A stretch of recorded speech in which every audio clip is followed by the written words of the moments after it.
Hello and welcome back to the Beyond Clean Expert Series Conference. My name is Bobby Parker with Beyond Clean, and we are excited to be having you again for another one of our interviews with one of our Beyond Clean experts. I've got a unique opportunity here as kind of an introduction for our expert series. I have with me John Kimsey. John is our expert on sterile processing leadership. And if that name doesn't sound familiar to you and you're one of our devoted expert series readers, that it's because John's first release is coming out this week concurrent with the conference, which is really exciting. And so, John, welcome to this interview. Welcome to the conference. Glad to have you here. Thanks, Bobby. And thank you, Beyond Clean, for having me join the team. I look forward to working with you guys. Yeah, absolutely. Absolutely. So, John, obviously, sterile processing leadership, a really important topic to be talking about, and one that I think the industry is generally hungry for. We were chatting a little bit earlier about how sterile processing leadership in particular is a skill set that's just not taught or trained very often. And so as people just kind of get plopped into that role and you just sink or swim, figure out what to do.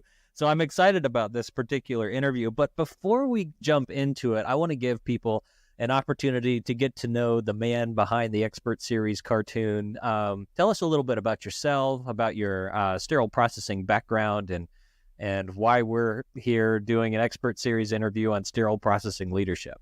Sure, Bobby. I'd love to. And it really is going to be a story that leads me to why I want to do this series as well. So my background is not healthcare. So I'm one of the few people that I was in management consulting, kind of like pre-lean, but I worked with consulting companies that would help a lot of manufacturing companies, service companies improve their operations through metric improvements, financial improvements, operational improvements, etc. Steris hired our company to help them improve their processes. And that's how I got to introduce to know Steris, was through the consulting engagement where I was the consultant helping them. After that engagement, some of you have been around the business for a long time. Remember a company called Sterile Tech. Steris acquired Sterile Tech over 20 years ago, and they actually had the first off-site reprocessing center in Nashville and Vanderbilt. They had an off-site reprocessing center up in Worcester, Massachusetts. And Steris called me back and said, "Would you like to come work for Steris? We liked what you did for us, and the time was right." And I said, "Sure." So I came, joined Steris. They said, "Well, we've got Sterile Tech here. We'd like you to help us, figure out what to do with this now that we own this company." So I went up to Worcester, Massachusetts, got to meet the people at the Offsite Reprocessing Center. And about a month later, the manager there quit.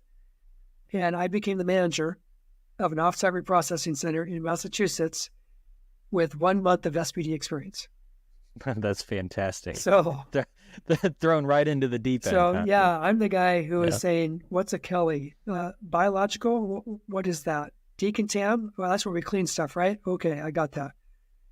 But I will tell you, Bobby, that I had a background of process, operations, and leadership, all right?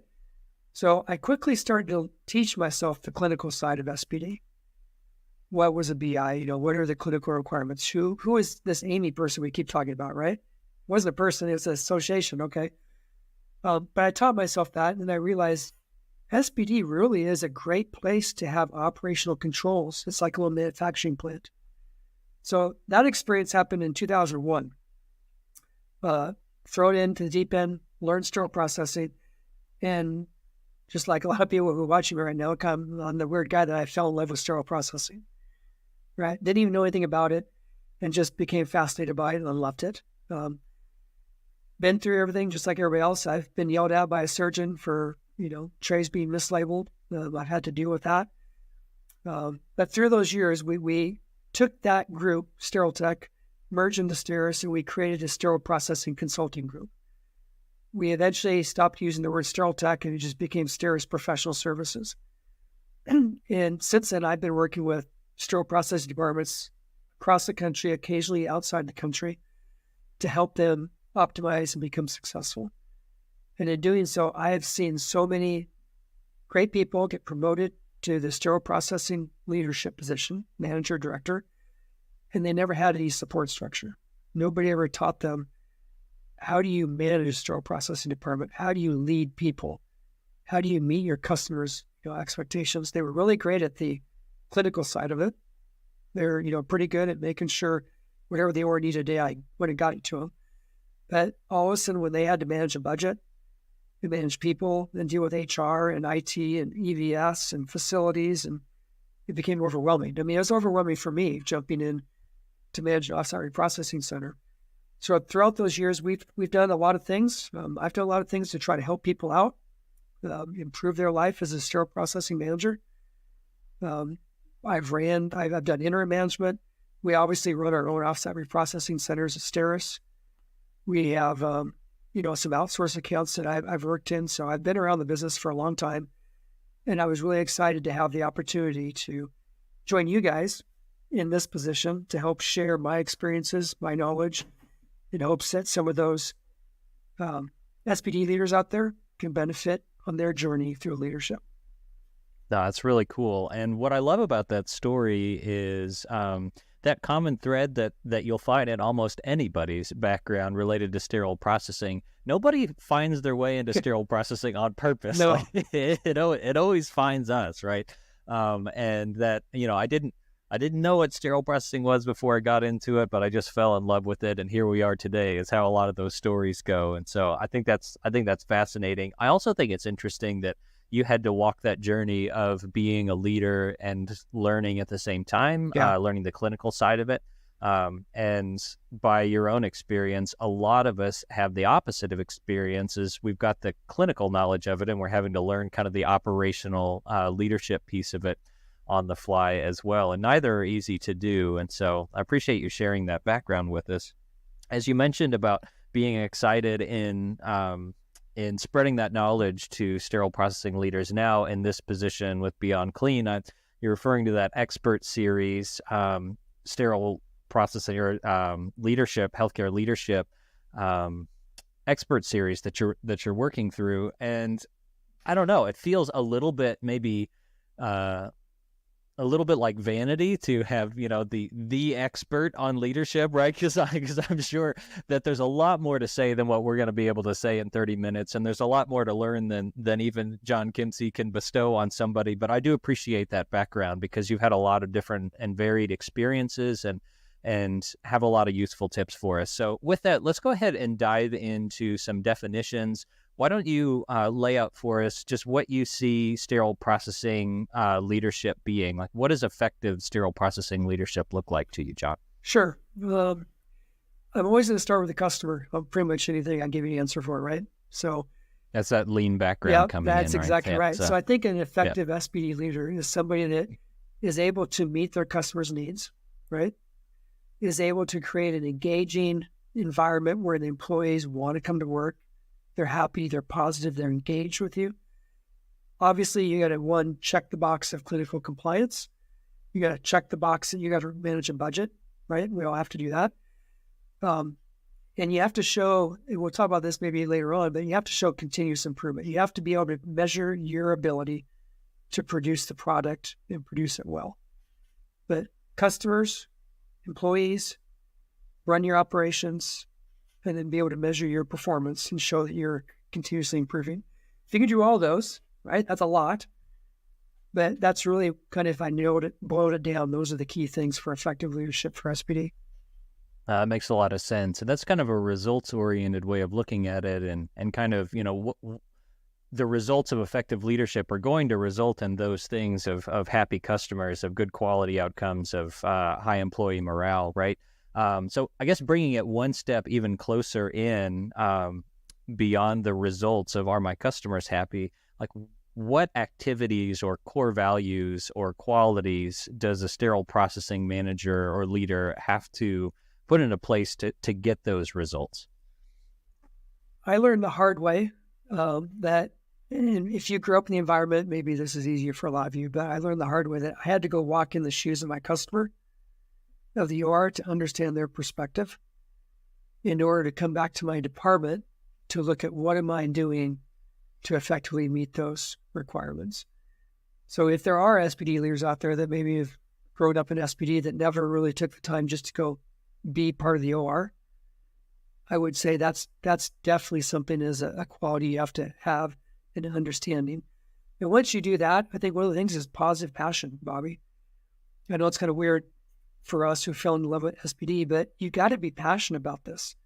And you got to be positive. And you want to build that culture with your staff that when you show up in the room, they're like, yeah, hey, there's John, versus, oh, there's the boss.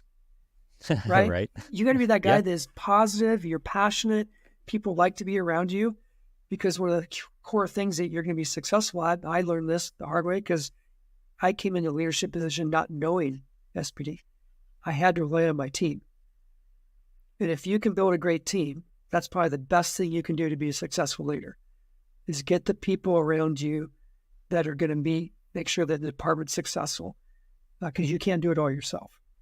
So positive passion, build your team, and then realize, don't be afraid to take action and be confident about it. If you want to be a leader that people look up to and follow, they want to follow people that are confident and that they can feel comfortable, like, all right, I'm going to follow John.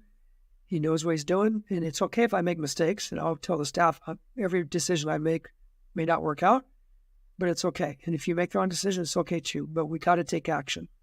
We got to confidently keep moving forward. And then don't be afraid to measure yourself, right? You are going to be, as a leader, you are accountable for results. Another presentation I've done, I use the quote by Steve Jobs that your customers don't measure you on how hard you try. They measure you on your results and what you provide. So be passionate about it, be positive, build a great team, be confident in what you do, but then don't shy away from measuring your performance and being better.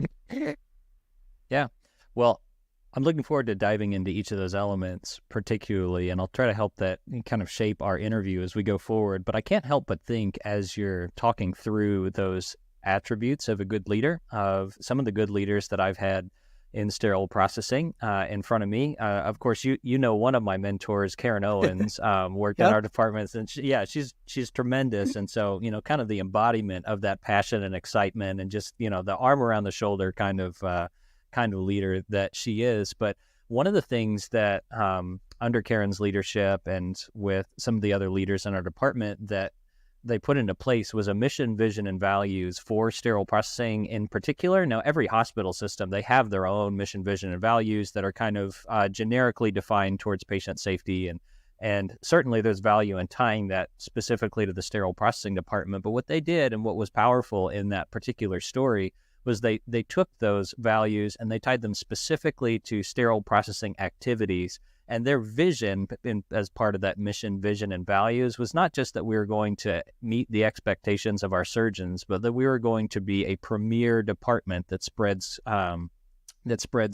quality and safety and passion about this industry, not just in our own department, but our customers will feel that, and that will be an example to other departments in the industry. And so that department had a lot of folks real excited about being the best and working really hard at that. And I think they succeeded in that vision in a number of ways, as that department was celebrated and decorated in a number of magazines and publications, being able to share some of those best practices with the industry. So I love that story, or that point that you made about passion really kind of driving the tone and the energy of the department, because I've seen it firsthand, and it's absolutely true. And, you bring up a lot of memories to me, because I remember being in your SPD department.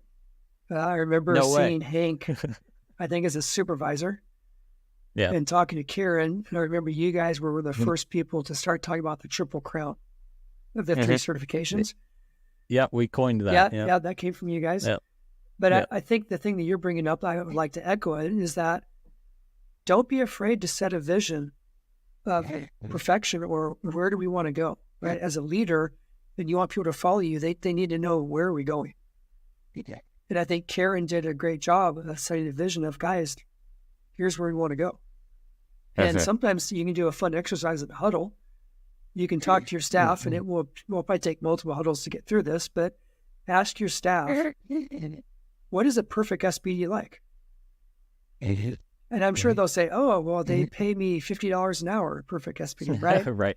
That But might be the first yeah, answer you get. but bring it back to really, no, seriously, what is a perfect SPD like? And then start laying out what those attributes are. And then saying, well, how can we be that perfect SPD? How can we win that HPN SPD of the year?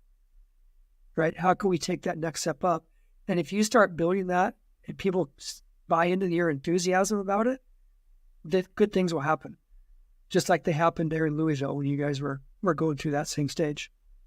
Yeah, no, that's really awesome. And just for the sake of time, I hate to pause and keep moving forward, but in order to do that, like you can't just have an enthusiastic leader with nobody around them. And you said that one of the most important parts of, or most important core values or qualities of an effective leader is that they invest in their people. They have the right people in the right places. Exactly. So, yeah, walk us through what that looks like in effective management of building a team. Like what tactics do you use or teach to try to recruit, hire, and bring on the right people for the right job? Well, we're all struggling with that, right? Ever since COVID, this has been a big struggle, even within Steris and the departments that we staff, because we staff a lot of people too. And it can take you months to recruit. It can take you then months to hire and train people. So we have found that just like people don't go to school to become a sterile processing tech. So we have found that when we go out and advertise and we look for technicians, we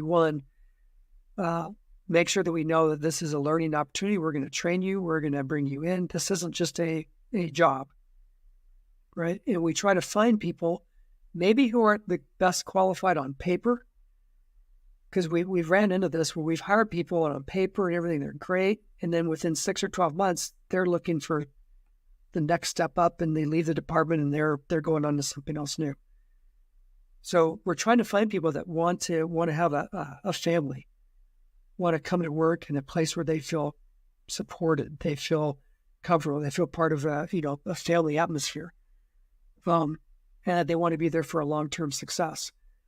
Once we can kind of find them in that recruiting process and we hire them, the onboarding process, we have found that your first week is you get one chance to make a first impression. So we make the first week the best we can on that onboarding experience. We buy them lunch seriously, we buy them lunch every day.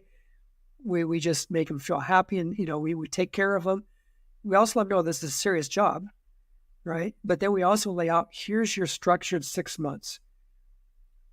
And there's a lot of SPDs that don't do this, but we actually lay out a structured program for them to learn, grow, go out and practice before we actually put them out there responsible to actually doing the job. We grow them and make sure that they don't feel alone on their own. And we don't put them out there. I know a lot of people do this. They just put out with a preceptor, hey, go with Bobby. He'll teach you how to do decontam. But then the next day they're with Johnny and Johnny does different. So we've done a really good job, and it's my stress the airway. You got to standardize your processes, standardize your education and training to make sure everyone's doing it the same way. So it's the way we do it, not the way I do it. And if you give them that structure and you support them through that process, they feel really good about those 6 months. Because the biggest turnover we hit, or we have, I think most people have this, the biggest turnover is that first year of employment. If you can get them to stay through the first year, then you've done a great job.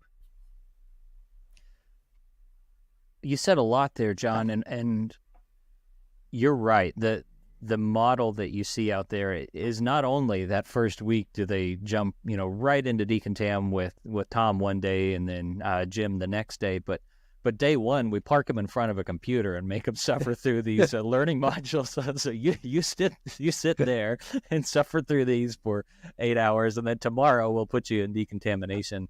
And I think getting them right onto the work floor is probably built by necessity in a lot of cases, right? We've got administration wants to know, how quickly can we get this person up and running? Like how quickly can we ramp up this training process? And to your point, there's a lot of value in building out a planned onboarding that administration is on board with, and that you can communicate clearly and give them that pathway for success. it reminds me of a time that I was going through a Toyota manufacturing plant, and seeing how they build cars. They took us past the training center, and much like what you're describing, there's a section in there where they practice on kind of fake parts for a long period of time before they're ever allowed out on the line. And part of that is safety, but part of it also is just that equipping mentality that you're talking about. And that's always been kind of my dream. It's like, man, could we have like a sim lab SPD in the back that we just have them work through it in the first couple months before they go out into the department? Just kind of that safe sandbox to work in. But yeah, having that kind of onboarding, I think, could be really valuable. And I know I would have appreciated that as a technician. Well, you are correct. We have been under so much pressure with lack of staffing that it's almost like I have to get them out there to do production. I have trays to do, but it somewhat backfires in the end when they don't stay and they leave. So you got to keep that in mind. You're right. And then you're just doing it all over again. Yeah. So I'll do one more comment on that one. When we created our onboarding and our initial 6 months training program, our measurement wasn't so much production and competency. Our measurement of success was retention. It's really a employee retention strategy is what it was. Yeah. Yeah, you start putting your money where your mouth is. If like the thing we're going to focus on is retention, start trying to fix that. And your years of experience in the department starts to elevate. It probably does fix a lot of other problems. So that's really wise. So speaking of picking things out and measuring things specifically, tell me a little bit about some of the challenges that a sterile processing leader might face for managing their roles, navigating policies, enacting change, measuring all the different things that they need to measure. What do you think is needed to help leaders succeed in just managing the day-to-day operations? Well, we can talk for 3 days probably on this one, Bobby. I know. And we've got a handful of minutes left. So I want to get to that because, your background in kind of the manufacturing world, I know that this is a big emphasis for you of, you're not going to improve what you're not measuring. So tell us a little bit about that. Like what do leaders need to be focusing on in that? Yeah, as I say, the first thing I was just saying is that we just don't have enough leaders out there, by the way. We need to get more people into this industry, and we need to train them and get them better suited. But when you come to measurements, I just did a Steris University webinar, and you can break down your measurements into outcome measurements, process measurements, and then what we call waste measurements. But either way, the key point is you need to measure performance, right? So if you're a new leader or whatever, if you want to be sure that you're doing something right, you got to start measuring performance. Outcome measurements are basically a measurement of your final product or service that your customers say the OR is receiving. Those measurements are great because it's a customer telling you how well you've done, but they're too late to fix anything, right? They're reporting an error that's already happened. They're reporting power burden. But I always, in my 3-2-1 methodology, I say pick 3 outcome measurements. It could be basic quality, tray quality, on-time case cart delivery, complete case carts, and say missing instruments. All 3 of those are critical to your customers. They want all those to be, the best they can be. Start measuring those, work with your OR, be up there all the time, be a part of their experience so they feel comfortable reporting things. Because you know as well as I do that I hate it when the OR says, well, your numbers aren't right because we didn't report everything. I hate that. Right? So I spend time with them to let them know that I'm really here to help you, but I got to know what's going on. Make it easy for them to report it. Yeah. So once you get those, that's going to open up obviously a bunch of opportunities of why do we have missing instruments? Which specialty is it? What kind of instruments are missing? And you start getting the details of that to understand the root cause and then feed that back to your OR as the customer. Here's what I'm trying to fix. How can you help me? Complete case cards, just normal defects. When it comes to process measurements, that's where you start to get really good at operations management. How do I manage and measure my process so I stop the errors from happening before they get to the OR? If you look at step by step, every step in the process should have an expectation. So how the instruments come from the OR to decontam should have an expectation because there's a handoff. The OR is handing you the dirty instruments. What do we measure that? What's the expectations? Point of use compliance. Then decontam obviously has to be compliant to following IFUs. Can you measure that? Do you have technology in place? Or can you just go do some audits and some observations to watch your staff? Are they following the standard work that you've written? Are they following the IFU and expectations that you have for them? And are you like measuring it? Do you rent three audits a week? But then when decontam hands off those instruments to assembly, again, there's a handoff. What is the expectation of how that should happen? What quality of instruments should assembly receive from decontam? And then are you measuring that? Are you catching bioburden? Do they come through with all the locks box open? If you're using tags to keep the trays from the same case card together, are they doing that correctly? So each step of that process, you can have measurements. And the better you get to measuring your process compliance and quality, your outcome measurements will just get better because you will have captured and stopped the issues from making it to the customer. And the last one, if you want to get into waste measurements, now you get into really stuff that gets hard, is how do you identify waste in your department and get rid of it? And one thing I talk about is I was in a hospital recently. The phone call rang off the hook all morning long from the OR calling SPD for more stuff. Technically, that's waste. Why didn't they have it at the beginning of the case in the case card? It could be the wrong preference card. It could be hole in the wrap, 10 million things. Doctor could just say, hey, I need this, whatever. But if you start looking at waste measurements, pick one, right? Pick 3 outcome, 2 process, and 1 waste measurement, and see if you can improve your little suite of measurements there. 3, 2, 1. And one of the wastes could be as simple as phone calls from the OR. Yeah. Why? Or sterile returns of ones that they had, but they gave it back, and now you're putting it back on the shelf. That's another example of waste. So I'm not sure if I answered your question because we're kind of... No, you definitely did. Yeah, and it was kind of a vague question, so I appreciate you navigating some direction there. What I like about that answer, because as you started listing, particularly the process measurement pieces of it, because we tend to do the outcome measurements just by design. Like that's what's getting reported to quality and risk. That's what ends up in the OR. We're pretty good at getting those 3 outcome measurements, but the process measurements of point of use compliance, of decontamination IFU compliance, of bioburden in the assembly area that wasn't properly decontaminated, compliance with that, my eyes started rolling in the back of my head of just like, man, that to go from 0 to 100 of like measuring all of these processes would be kind of onerous, but picking 2 high impact ones is doable, and I think that's really valuable. I think the reason that people don't measure more processes like that is because it is admittedly a time investment, right? Even if you have the technology in place, your technicians will say, well, that's like 2 more scans that I have to do for every tray. Like that's so much time, or the departments that don't have the technology in place and they're doing everything by hand. What would you say to those leaders who are facing those objections of, we are so busy, I don't have time to measure, and just the impact that process measurements have on kind of the overall outcome of your department, and particularly how busy you are? Well, there are going to be times where, and I've been in these departments where they are truly just so short-staffed. If they don't focus 100% on production, the OR is going to be impacted negatively. And I feel for those departments. That's a tough spot to be in. But I got a couple words of wisdom on that one. If you don't measure and you don't find a way to start improving, you're never going to reduce all those issues that are causing you to waste time. Okay? And I'm going to tie this back to when I started, we talked about the vision, right? What is the perfect SPD?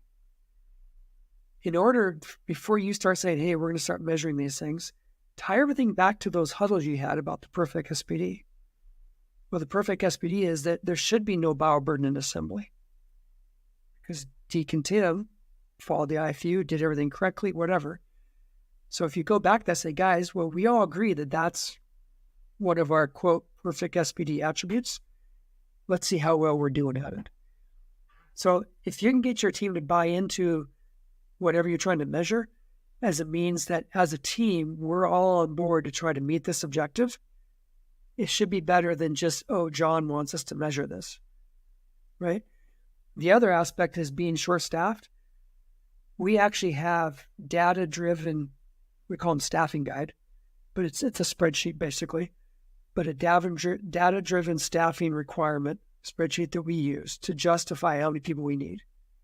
And I think that's something a lot of SPDs do not do a very good job at, is justifying their staff through numbers and facts versus just by saying, we're so far behind, we need more bodies.